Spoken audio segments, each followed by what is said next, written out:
Today, I'm going to explain a horror, sci-fi movie called Morgan. Spoilers ahead. Watch out, and take care.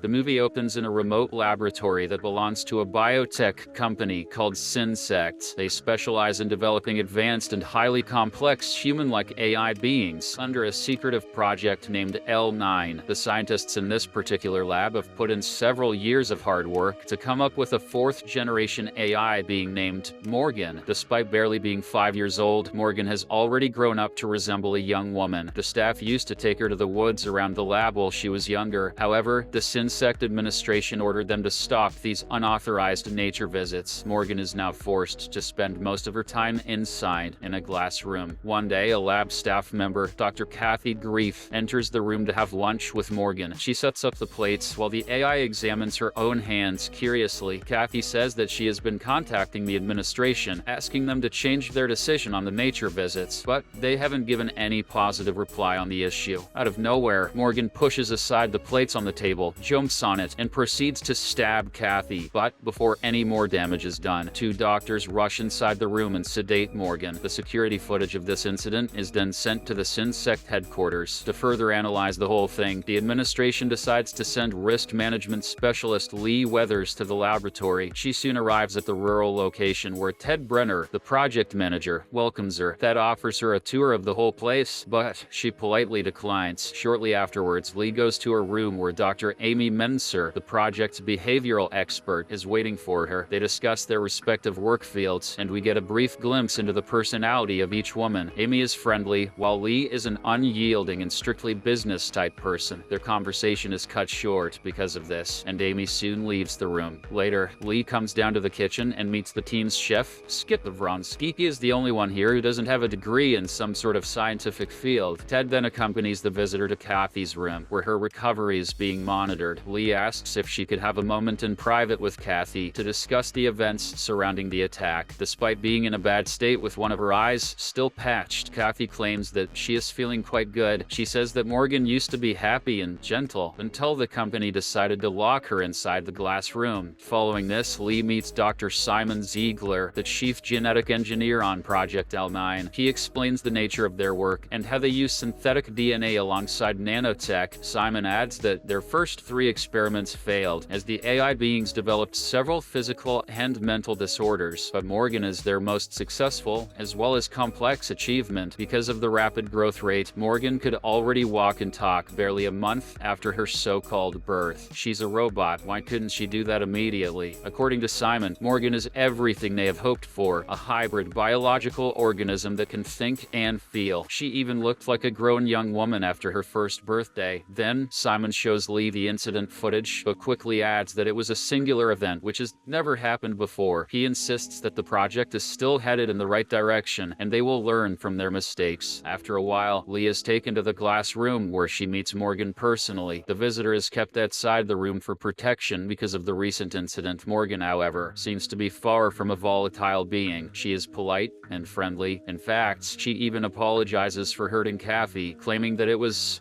unintentional. Later, when everyone is left, Morgan sits down in a corner and recalls fond memories of her and Amy in the woods. It is obvious that she feels most comfortable with Amy, who treats her more like a sister than a prototype. Later, Lee joins the team for dinner and meets the other members, the married couple Dr. Darren and Dr. Brenda Finch. She is also greeted by Dr. Louis Chang, the head of Project L9, whom Morgan considers as her mother. Lee then explains that her job is to assess risk against the company's profit. To everyone's dismay, she refers to Morgan as an object rather than someone who has feelings. She brings up a similar project in Helsinki, where prototypes killed 21 researchers, but Simon interrupts and says that Morgan is much more advanced than the older prototypes. Later that night, Lee and Skip share a conversation over some drinks. He tells her about the dynamics between the people in the laboratory. It turns out that he and Amy used to have a fling in the past, and may have also slept with each other. Skip, however, makes it clear that he's not dating anyone anyone at the moment. Slightly drunk, he then makes a move and kisses Lee. "I swear, I'm not a virgin," but quickly apologizes for it. The latter looks embarrassed, and the two awkwardly say goodnight. Meanwhile, Amy walks over to Morgan's room to spend some time with her. She disables the cameras before approaching Morgan's cell to remind her about the psychological test tomorrow. Amy assures her that everything will turn out fine, as long as she stays true to herself. The two then lay their hands on the glass as an act of sisterly love and affection and weirdness. To ease Morgan's worries, Amy tells her about the beautiful Lake Navarre and promises to take her there someday. "I will go there alone after I kill you." This prompts Morgan to get a flashback of her and Amy out in the woods one sunny day. Morgan sees an injured deer not far from where they are and notices that the poor animal is impaled on a branch. She then approaches it and caresses it gently, but then she suddenly breaks its neck as an act of mercy. In the next scene, Morgan's psychological analysis arrives, and it's going to be conducted by Dr. Ben Shapiro. What? He is supposed to sit outside the room while examining Morgan, but he thinks that the interaction will be pointless. Ben claims that it is his job to build trust with the subject, and decides to enter the room despite the team's warnings. He then sits across from Morgan and is surprised that she knows his name, as well as the reason for his visit. Nonetheless, Ben asks Morgan the reason behind her recent gloomy mood, to which she replies that it's because of the incident with Kathy. This makes Ben realize that the AI is capable of feeling remorse after doing something terrible. He then questions Morgan about her life inside the room and how she feels about being locked up. When Morgan says that she is pleased, he begins to up the ante by throwing more hurtful questions. Ben points out that the people in the lab are not her friends, as they have locked her inside this room. In the middle of their conversation, Ben decides to go all in to check how the AI handles extremely hated situations. He starts raising his voice while asking how Morgan would react if he recommended the doctors to terminate her, or if he told her to just sell her house and move. Unexpectedly, Morgan sheds a tear and reaches her breaking point. After these hurtful words, she looks at her hands and pushes Ben against the wall before lunging at him. She then bites hard into his throat and rips a chunk out, leaving the doctor in a bloody mess. Immediately, the whole team is alerted by the commotion, and Darren attempts to sedate Morgan once again, but she uses Ben as a shield and eventually knocks Darren to the ground. Lee, who has been watching this, tries to calm her down, but then the lights go out, giving Morgan an opportunity to escape. Lee quickly grabs a tranquilizer to prevent the AI from going too far away. However, Morgan soon emerges to the outside world and sees Amy waiting for the evaluation results. She feels a sense of comfort upon seeing Amy, but this happy moment is abruptly ended when Lee sedates her. When Morgan regains consciousness, she finds herself back inside the lab and immediately apologizes for her actions. The team of doctors debates on what to do with her and what is best for the company. Dr. Louis, the chief of this project, is adamant on terminating Morgan, while Simon wants to give it another try. However, the chief remains unmoved on her decision, prompting a devastated Simon to walk away. Later, the whole team gets emotional while preparing the termination procedure. Morgan has grown close to their hearts and has been a part of their daily routine. The AI pleads with everyone in the room not to kill her, even calling for her mother, Dr. Louis. This makes the chief emotional, but she simply apologizes to Morgan before walking away. This is going to end terribly for Louis. Following this, Morgan is given sedatives, which soon knock her unconscious. Simon and Dr. Louis walk away, unable to bear what is about to come. Darren, who is tasked with administering a lethal solution to Morgan, also changes his mind and leaves the lab with his wife. Without the medical team in sight, Lee decides to put an end to Project L9 herself, but Ted stops her. Lee hits him in the face and holds him at gunpoint, but right then, Amy shoots her with a sedative, causing her to doze off. When Lee regains consciousness, she finds herself locked inside Morgan's room. With Ted standing outside, she commands him to let her out before the higher-ups arrive, but he ignores her threats. In the next scene, Amy, Ted, Brenda, and Darren gather supplies to get Morgan out of the lab safely. Darren then tries to wake up the AI, but suddenly all hell breaks loose. Morgan appears to have a completely different personality as she headbutts Darren in the face. She then grabs the lethal injection and sticks it in his chest, ultimately killing him. Frightened, Ted holds a gun to her face, but Morgan manages to grab the weapon and shoots him instead. She then mercilessly finishes him off as Lee watches on from inside the glass room. Outside, Brenda loads the supplies in her car and instructs Skip to be ready to leave. The latter is confused, but he soon sees Morgan leading Amy out of the laboratory. He immediately senses that something bad is happening and runs back to the building to look for Lee. As Brenda reunites with Amy, she asks about her husband weapon's whereabouts, but the frightened woman cannot utter a word. This is when the AI suddenly points a gun at Brenda from behind. The doctor realizes what is happening and tries to spring a quick attack. However, Morgan's strength remains unmatched, and she eventually beats Brenda to death. Hungry for revenge, Morgan makes her way to the residential quarters where she sees Kathy. The poor woman tries to approach Morgan in a friendly way. "Hey babe,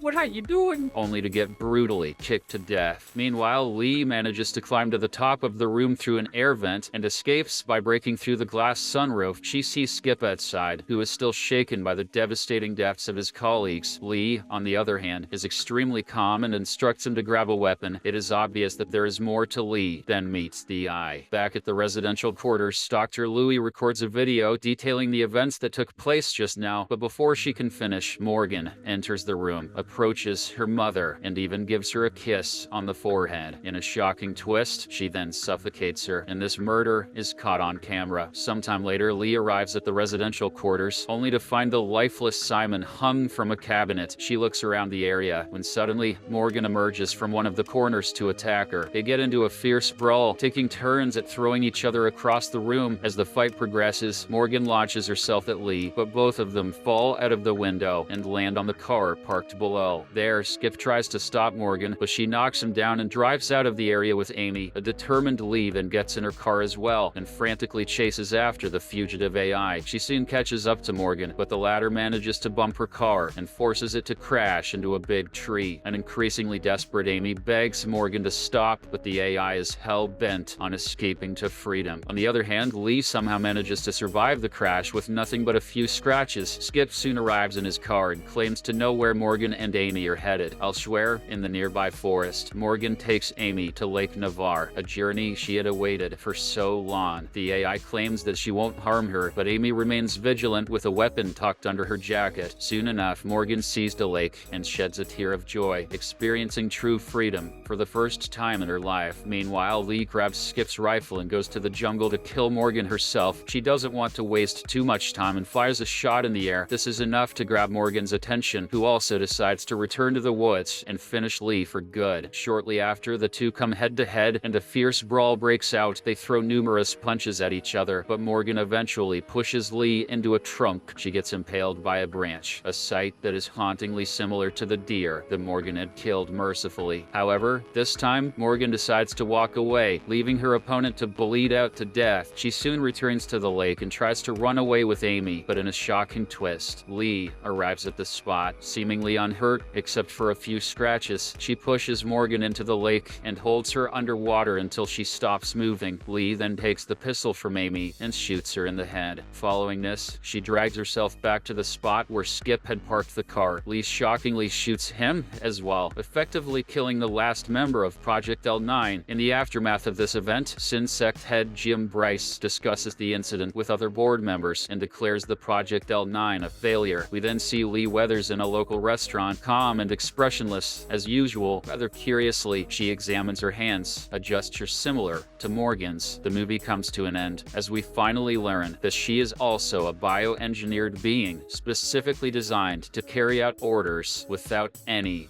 emotion. Subscribe for more videos like this.